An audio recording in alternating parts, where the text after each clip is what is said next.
A strange and enigmatic creature, the vampire simultaneously embodies man's desire for eternal life and fear of the unnatural.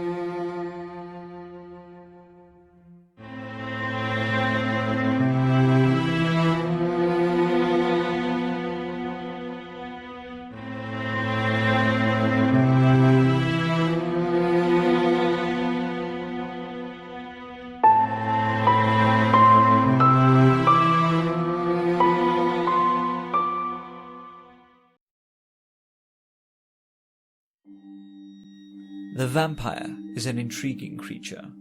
Once human, this now undead beast survives on the blood of the living, which it takes by means of its oversized canines. These fangs are capable of puncturing even the toughest skin, but are often used on the throat of their victims. Vampirism itself is a form of curse, usually passed on through the bite of the vampire, though some versions of the myth hold that one must imbibe the cursed blood of a vampire to become a vampire oneself. This method of reproduction has intrinsically connected the vampire with disease and pestilence. This was not the only method a vampire might be created, as incorrect burial rituals, or the presence of certain animals around graves, could also result in the birth of one of these monsters. The methods of identifying and destroying vampires also vary depending on the culture. Usually the weakness to sunlight and lack of a reflection can easily reveal one of these creatures. However, aversions to garlic, an innate sense within virgins, or even the reactions of white-coated animals can reveal a vampire in hiding. As for the killing of a vampire, the most popular method is the driving of a stake in the heart of the monster. However, sunlight, silver, religious rituals, and fire are frequently called upon to dispose of these creatures. The versions of the vampire myth are almost as numerous as there are differences in human culture. From the Indian Vitalis to the Chinese Yanxi, vampires can be found all over the world. The myth of the vampire has changed significantly over the ages. Originally, it was simply a walking corpse, hungry for the blood of the living.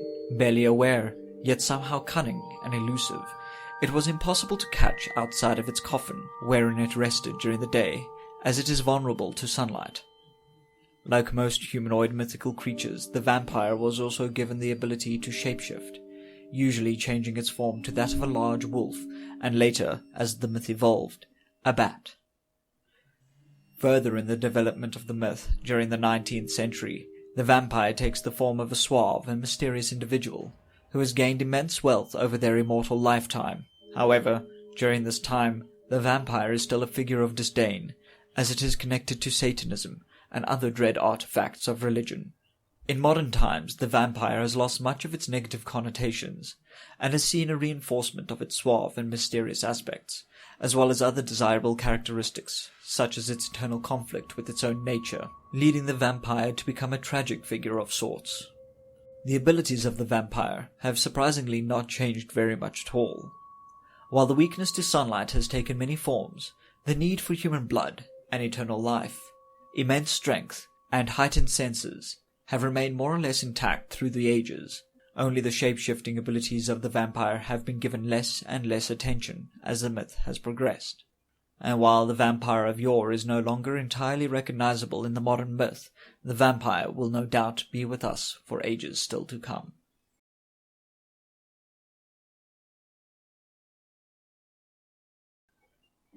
Few myths are as dominant in popular culture as the vampire. There exist seemingly endless amounts of vampire products, literature, and films for people to enjoy, and despite the negative connotations this myth originally had, people cannot help but be attracted to this creature. The vampire has grown from a symbol of death and disease into something almost universally desirable, though how might a withered blood-drinking corpse become something so chic? Often recognized as a turning point in the vampire legend was Bram Stoker's famous novel, Dracula, which tells the story of a series of characters as they deal with the supernatural terror that is the vampire, Count Dracula. Dracula himself in this novel is depicted as very different from previous vampires, in that he is, for all intents and purposes, human, and has the countenance one might expect from someone bearing his title. In this novel, the charm of Dracula is perhaps the most significant alteration in the vampire myth, as the Count is able to seduce two of the main characters, Mina and Lucy, using his supernatural abilities. This factor has married the vampire myth to lust and seduction ever since the publication of the novel, and while Bram Stoker's novel was not the first to portray the vampire in this manner, it was certainly the most famous. Later vampire fiction, such as the works of Anne Rice, further reinforces the romantic connotations of the vampire myth, and builds on the lore of the vampire by telling stories from the perspective of these creatures. This romantic side is not the only aspect to have developed, as the thrill of the vampire hunt, a common practice in medieval times, was also expanded, resulting in numerous action films and other media being created to take advantage of the marketability of this aspect of the vampire myth. All of this media has also had the additional effect of making actually being a vampire decidedly desirable, with many outlets for role-playing this creature becoming available as time goes on. Indeed, an important side to the vampire myth is our own temptation to give in to our darker desires, becoming vampires ourselves.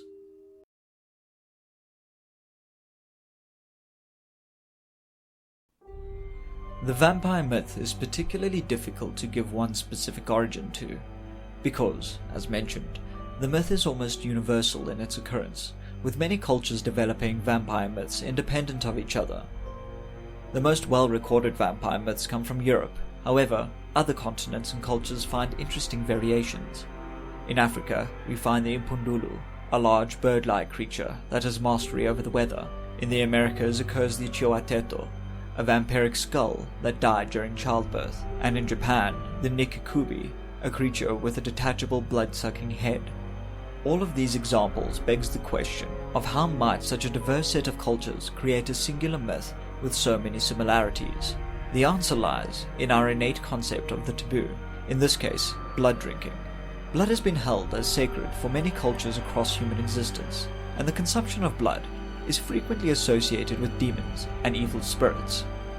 Once this fear takes the form of a creature, it usually gains other fearful aspects as well, such as being active during nighttime, being able to fly out of the reach of ordinary people with unmatched speed. Indeed, it would appear that the human psyche is primed to create such a myth.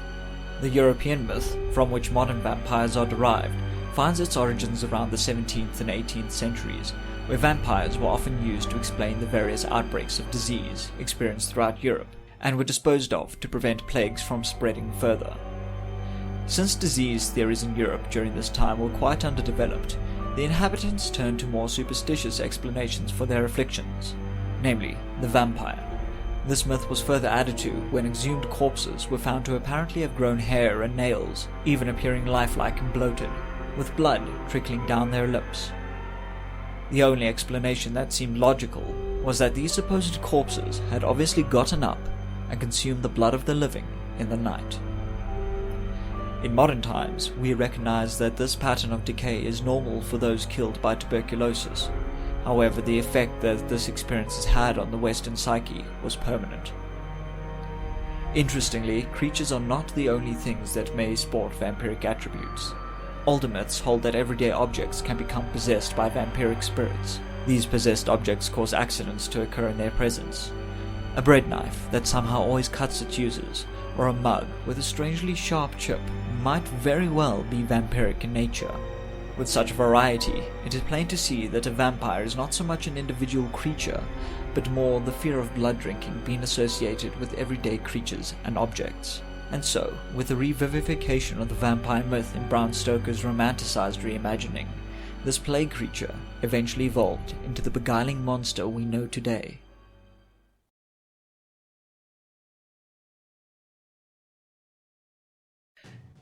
Exploring the possibility of vampires existing is a frequent pastime of many subcultures in many forms. From gaming to literature, a surprising amount of media and research has been dedicated to reifying this myth.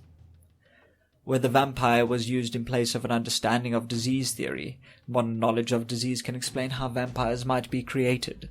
Since the vampire is supposedly capable of transmitting its condition by way of its bite, or consumption of its blood, we are naturally led to assume that vampirism would take the form of some kind of disease.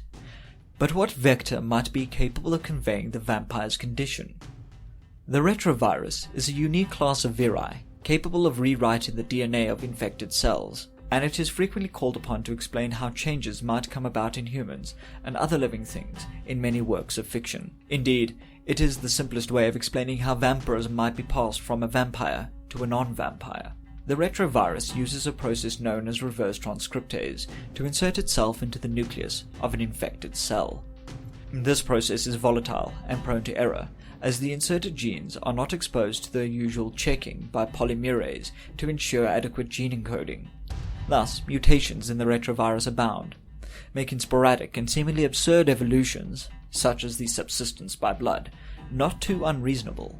The retrovirus is used in medicine to treat genetic abnormalities and certain cancers. But due to the alteration of genetic information, many people receiving treatment can have future complications, such as further tumor development or a violent autoimmune response as their own immune system fails to recognize their altered cells. This barrier aside, retroviri as a vector for vampirism is the myth's best hope for becoming reality. To further link this to the vampire myth, the vampire retrovirus should be more easily transmitted by sexual and blood contact, similar to HIV, thus reinforcing the sexualized aspect of the modern vampire myth. Though the communicability of vampirism may be explained, other aspects of the myth may not. Indeed, the most critical of all, the drinking of blood for sustenance. In general, blood is not a very nourishing food source, consisting mostly of plasma. Up to 6 liters of blood must be drunk each day to sustain a human-sized creature, without any additional strength or speed and the like. Additionally, these 6 liters have very little nutritional value, which means that massive amounts would need to be consumed every day for a vampire to get adequate amounts of mineral sustenance. Thus, a real vampire would need to feed off whole towns to adequately sustain itself.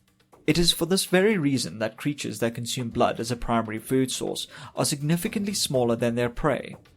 Ticks, mosquitoes, and leeches take it one step further by turning their entire bodies into veritable sacs to contain volumes of blood greater than their own body, just to gain an adequate amount of sustenance.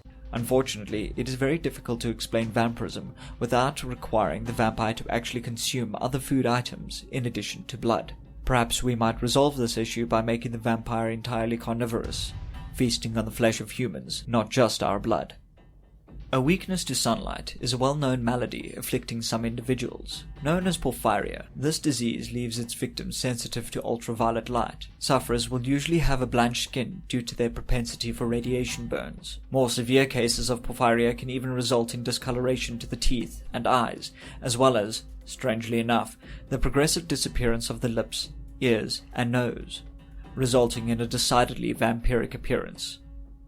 Finally, the immortality of the vampire is an interesting aspect to attempt to make real. The problem with this aspect, though, is that no one body of research can adequately agree on what causes aging.